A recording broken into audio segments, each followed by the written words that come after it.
High views Monalisa Bhonsle seriously recent టైమ్స్లో అదృష్టం వరించి దానికి తగ్గట్టుగా అందిపుచ్చుకొని ఎదుగుతున్నటువంటి వ్యక్తి ఈ అమ్మాయి Saroj Mishra the diary of Manipur అని చెప్పేసి ఆ సినిమా డైరెక్టర్ ఈమెకు సంబంధించి మనకు అందిన సమాచారం వరకు ఆల్రెడీ 21 లక్షలు, అందులో 15 లక్షలు ఆల్రెడీ అమౌంట్ కూడా ఇచ్చారంట, 10 లక్షలు ఇచ్చారంట.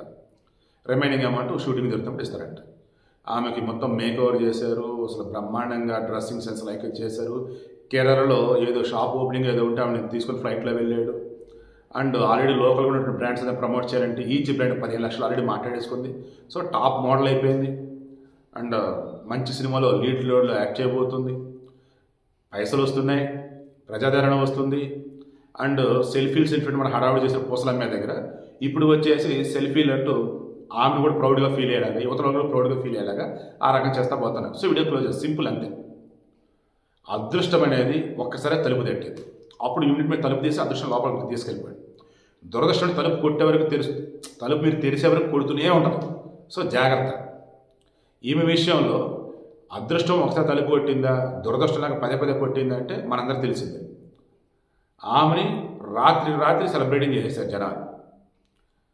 అరే ఒక సామాన్ రాలరా, మనం కూడా ఎంకరేజ్ చేద్దామని చెప్పేసి అంతా అలాగే చేశారు.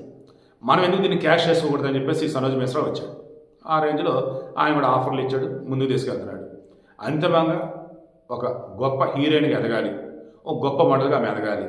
ఆ వచ్చిన డబ్బులతో వాళ్ళ కుటుంబం చక్కగా బతకాలని కోరుకుంటూ ఉన్నాం. గతంలో కచ్చా బాదం అంట ఒక ఆయన ఉన్నాడు, పాపం ఎటులేడు ఏంటో తెలియదు. తర్వాత మన తెలుగులో బేబీ అమ్మ ఎవరో ఒక ఆమె వచ్చారు, పాడించారు, ఆమె ఎటులేదో తెలియదు. ఉత్తర భారతదేశంలో ఒక రైల్ స్టేషన్ ఒక ఆమె పాడుకుంటూ ఉంటే ఆమె తెలుసు, మరో లతా మంగేష్కర్ ఉన్నారు, ఆమె ఏమైందో తెలియదు. ఇలా ఎంతోమంది వచ్చారు వెళ్ళారు. బట్ మోనాలిసా విషయం అలా కాదు, ఒక బ్రాండ్ అన్నట్టుగా ఆమె ఉండితే నాకైతే అనిపిస్తూ ఉంది.